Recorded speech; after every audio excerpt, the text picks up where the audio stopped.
در خواب دیدم دو چشمانی تو رو پر از آب دیدم بپرسیدم که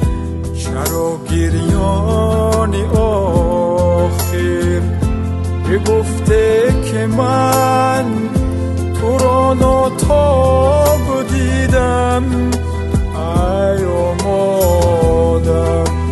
توی تو غمگسارم بغیر از تو دیگر دنیا ندارم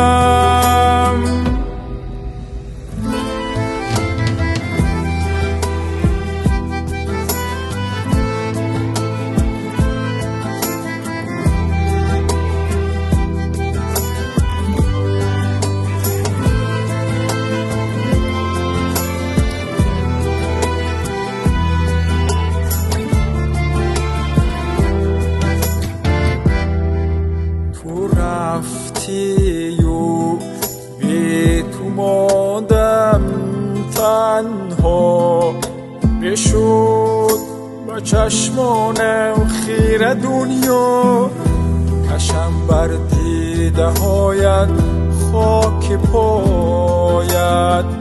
شوم از خاک پایت تا بینا ای مادر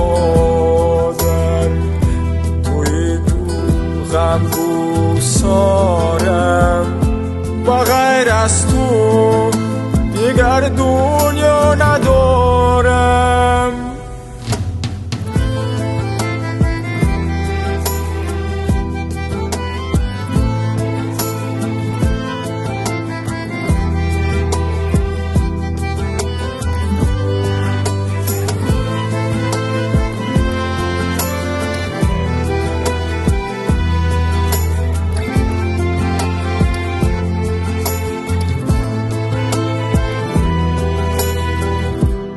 کسی چو مادر غمخوار نباشد ز مادر هیچ کس بهتر نباشد اگر داریم 100,000 خلطه زر نمی ارزد به خاکی پای مادر ای مادر